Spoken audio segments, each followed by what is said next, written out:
Good afternoon and welcome to another Costa Women Hangout with me, Fiona Catchpole. And today my special guest is a little bit further afield than we've been accustomed to doing lately. And her name is Vicki McLeod, and she's going to tell us all about a really interesting project that she's got running at the moment. Good morning, Vicki. Hello, how are you?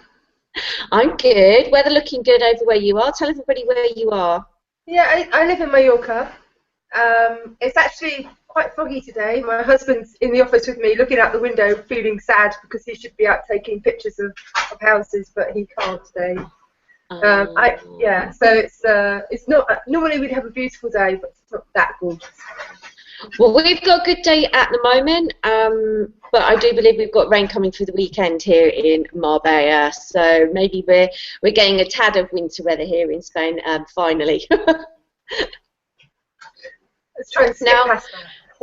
Tell everybody a little bit about the project that Ali heard about. She found it very interesting. You've been going around doing lots of interviews. What's it all about? Okay. Well, I write for a living. My job is I write for businesses, and I also write for the newspapers here in Mallorca, and I write for El País online as well. And I was thinking of how I could find new ways of writing about people, and I decided to invite people to tell me about their New Year's resolutions. And surprisingly, I got a lot of people actually volunteering to be part of an article about New Year's resolutions, many more than I actually thought I would get, to the extent that it's actually I've had to write it in 3 parts because I've got a double page every weekend in the paper, and so you can only get so many in one go. So people have been, well, a lot of people in Mallorca, but also I had some Costa Women volunteering as well. So I've had a mainland department, which was I wasn't expecting. So I'm going to put them into the El País online, so that there's, because it's more relevant if it's there, I think. Right. And people have been putting their hands up and saying that they want to change different things in their lives, and quite a big variety actually. Okay, can you give us a taster of some of the things that people have set for themselves? Yeah, well, from things like wanting to stop multitasking and to slow down and become, I know, what? to become a monotasker, to quite profound things like a lady that I interviewed last week. She had a serious accident with her and had to have one of her legs amputated. And she was learning to drive her car again. Wow. So more mundane things like, although it's still challenging, things like giving up smoking or getting fit, or, the kind of traditional classic New Year's resolution ideas. But some big ones from the Costa Women as well. I spoke to Eunice, who's deep into trying to get her business online, and Tiffany, who's I think she's in Barcelona or Madrid, I can't remember now, but she's writing a blog. She's a lady from America. She moved over to Spain and is actually now in the process of going back and starting again because she's decided that she's done it the wrong way around. Okay. Yeah, and then Sandra, who's writing a book. So yeah, there's been quite a big variety of different things people have set themselves to do this year. So it's good that there is a wide variety. I'm interested in the one you said about monotasking, because that follows on a little bit from what Marion was saying last week in trying to keep things more simple and focused and stricter with yourself. Yeah. So very interesting to hear. How are you planning on now, like unfolding the story? Are you going to be going back and seeing these people like once a month, or what's the plan?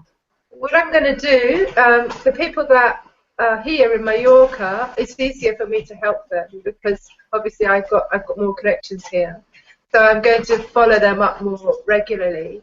But the Costa Women, we've agreed that we'll talk again in May or June time.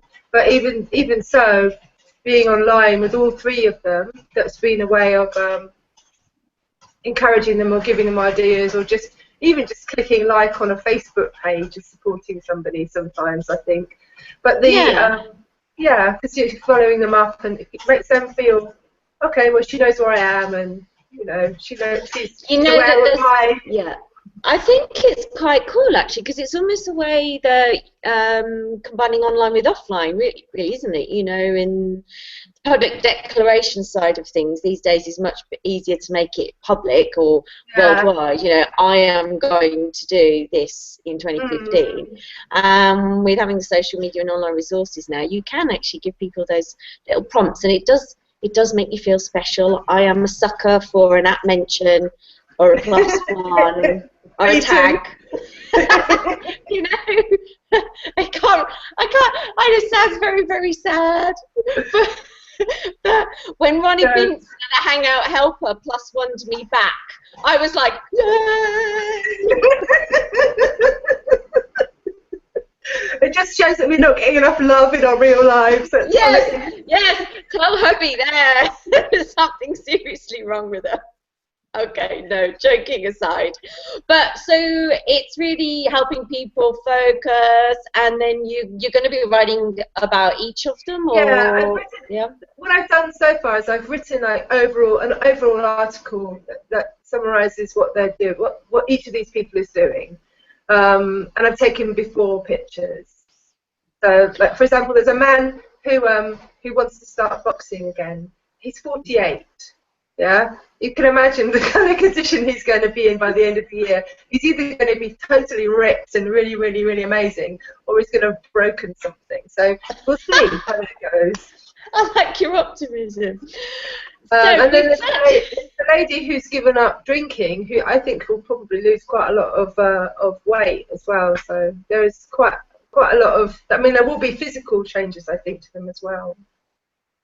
It's a really interesting one. It may be something we ought to look at doing as a humongous project next year, perhaps for Costa Women in general, or seeing if we can coordinate yourselves with a couple of other writers in Costa Women throughout Spain and get us all doing it together.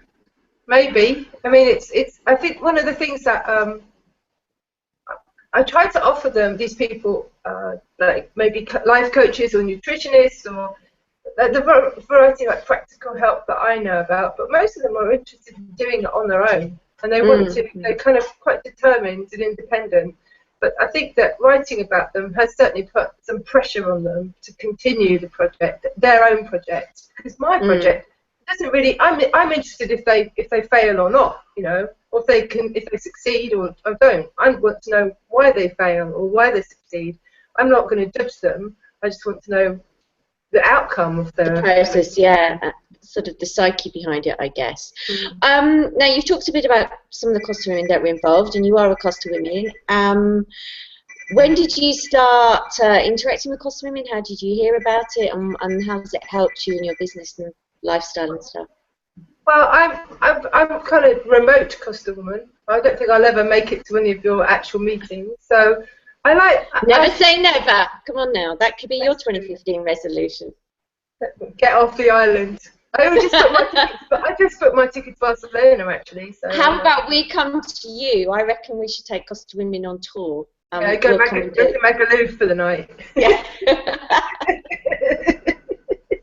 No, you don't want to do that. Hey, I've already got that idea is in my head now. That's it. It's happening.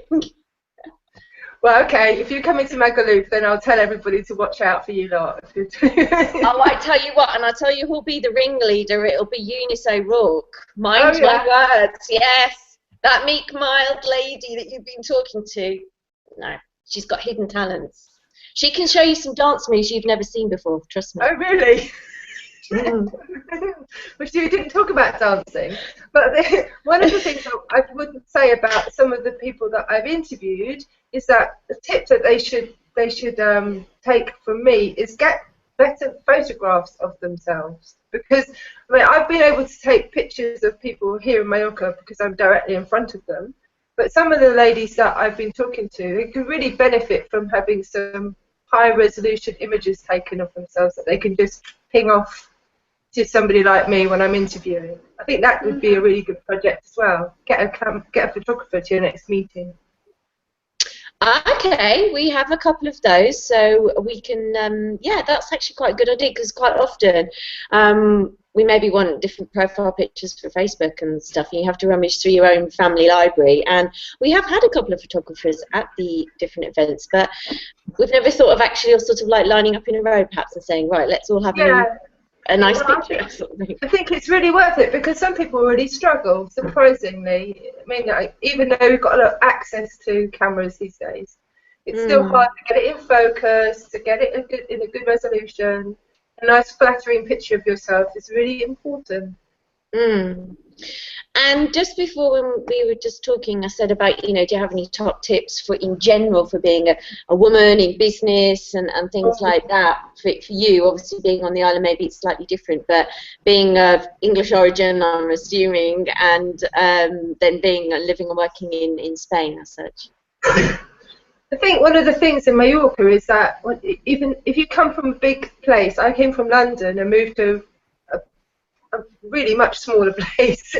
I wasn't prepared for the kind of gossiping and politics that came with moving into a community like there is in Mallorca. So some of the things that it took me quite a long time to get used to was the idea that everybody thought that they knew your business, and I felt, as in, but inappropriately knew your business. So be careful about what you say to people that you don't know yet. I think that would be one of my, because rumours, especially in small communities, rumours spread really quickly.